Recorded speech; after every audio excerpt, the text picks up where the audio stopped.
નમસ્કાર મારા વાલા વિદ્યાર્થી મિત્રો, તમારું હાર્દિક સ્વાગત છે। આજે વાત કરીશું ધોરણ 10 અને વિષય ગુજરાતી પાઠ નંબર 2 રેસનો ઘોડો સ્વાધ્યાયનું સંપૂર્ણ સોલ્યુશન કરવાના છીએ। મિત્રો, તમને પરીક્ષાની અંદર ખૂબ ઉપયોગી થશે। તમારા ધોરણ 10ની બોર્ડની પરીક્ષાની અંદર આ વિડીયો તમને ખૂબ ઉપયોગી થશે, તો વિડીયો અંત સુધી જોઈ લેજો।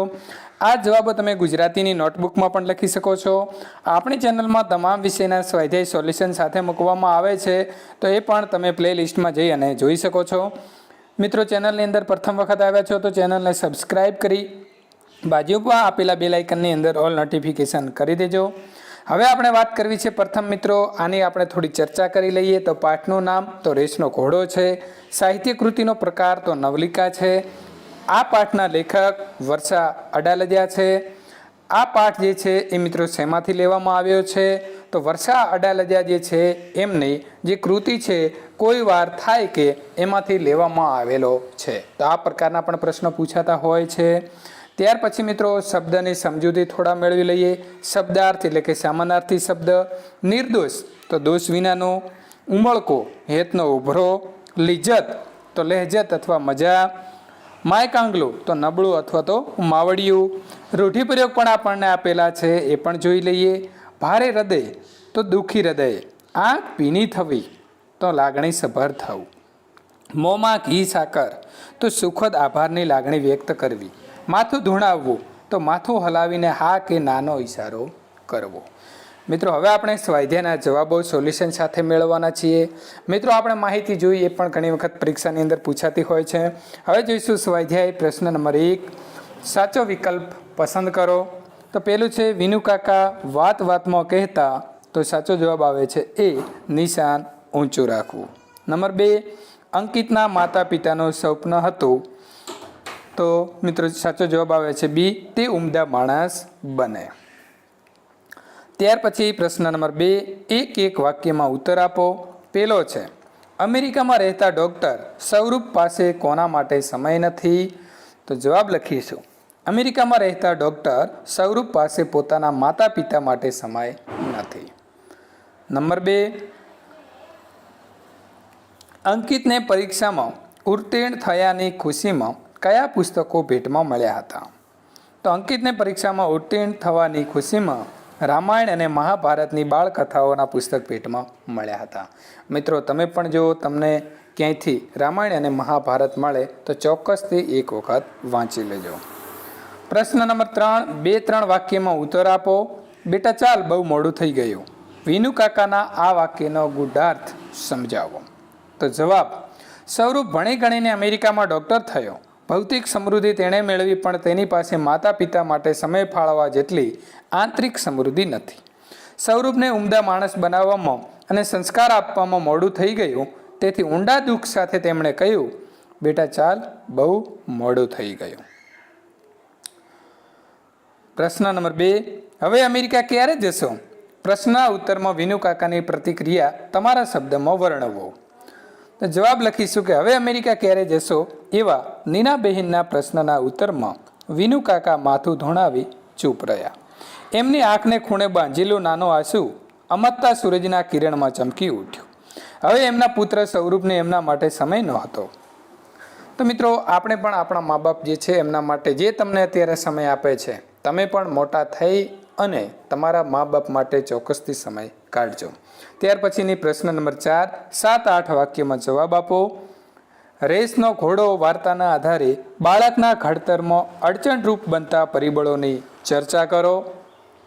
જવાબ આવશે રેસનો ઘોડો વાર્તાના લેખક સરસ કથા ગૂંથણી દ્વારા સંજય, નીનાબહેનના પુત્ર અંકિત તેમજ વિનુ કાકા અને મંજુ કાકીના પુત્ર સૌરભના શિક્ષણ ઘડતરની વાર્તાનું વર્ણન કર્યું છે। વિનુ કાકા પોતાના પુત્રની સાથે સાથે અંકિતને પણ રેસના ઘોડાની જેમ શિક્ષણની સ્પર્ધાત્મક રેસમાં જોતરે છે। મંજુ કાકીને પણ એમ થાય છે કે એમના પતિની આક્રમકતા સૌરભના વ્યક્તિત્વને કુંઠિત કરી નાખશે। નીનાબહેન સિફતપૂર્વક અંકિતને પોતાની તરફ લઈને એનું બાળપણ એને પાછું મળે એ માટે ઘટતું બધું જ કરે છે। આ બે બાળકોના ઘડતર માટે લેખકે બે અલગ અલગ પરિબળોનું નિર્માણ કર્યું છે। વિનુ કાકા સૌરભને રેસના ઘોડાની જેમ એના સ્વતંત્રતા અને બાળપણના ભોગે પોતાના વિચારો લાદીને ડૉક્ટર બનાવે છે. સૌરભને પૈસાનો કોઈ ત્રોટો નથી. તેની પાસે ખૂબ પૈસા છે, પરંતુ મા બાપ માટેના પ્રેમ અને સમય નથી. બીજી બાજુ નીનાબહેન અંકિતને એના સ્વતંત્રતા અને બાળપણ આપીને મા બાપ તરીકે કરવું જોઈએ તો તે બધું જ કરે છે. અંકિત સારો માણસ બને છે, પરિવારની સાથે હળીમળીને રહે છે, પ્રેમ સમયને ફરજ બજાવીને કુટુંબ તેમજ સમાજને ઉપયોગી થાય છે. તો મિત્રો, આપણે પણ માતા પિતાની જે છે એ મોટા થઈને સેવા કરવાની છે. પ્રશ્ન બીજો, આખરે તો શિક્ષણનો ધ્યેય બાળક ઉમદા માણસ બને તે છે. આ વિધાન વિગતે સમજાવો. તો જવાબ મિત્રો, આ વિધાન અંકિતના મમ્મી નીનાબહેનને સાંપ્રત શિક્ષણની મર્યાદાના સંપુટ કરતી વિધાયક દ્રષ્ટિ રજૂ કરે છે. નીનાબહેન પોતાના પુત્ર અંકિતને ગુણ પ્રાપ્ત કરવાના શૈક્ષણિક ભારણથી ઉગાર્યો. રામાયણ મહાભારતની બાળકથાઓ વંચવી, એની આંતરિક શક્તિઓ સહેજ રીતે ખીલે તે માટે સ્વતંત્રતા, હોંફ આપ્યા, બાળ સહેજ રમતો રમવાની છૂટ આપી, એને કુદરતી રીતે ખીલવાનું વાતાવરણ પૂરું પાડ્યું, કૌટુંબિક ભાવના તેમજ દેશપ્રેમ જેવા સંસ્કારોનું સિંચન કર્યું. નીનાબહેન માનતા હતા કે ભવિષ્યની શૈક્ષણિક કારકિર્દી માટે બાળકને જ નિર્ણય કરવા દેવો જોઈએ. બાળક સંસ્કારી બને, ઉમદા માણસ બને, એ જ શિક્ષકનું ધ્યેય હોવું જોઈએ. નીનાબહેનનો એ સ્વરૂપ દીકરા અંકિતે પુરવાર કર્યું. બાળકને ટોકતા રહેવાનું, ઉતારી પાડવાનું કે પોતાના વિચારોને વ્યક્ત કરવાનું સાધન ન બનાવ્યો. પ્રશ્ન નંબર 3, રેસનો ઘોડો શીર્ષકની યથાર્થતા ચર્ચો. જવાબ આવશે, રેસનો ઘોડો શીર્ષક સમગ્ર વાર્તાના કથા વસ્તુના હાર્દને યથાર્થ રજૂ કરે છે.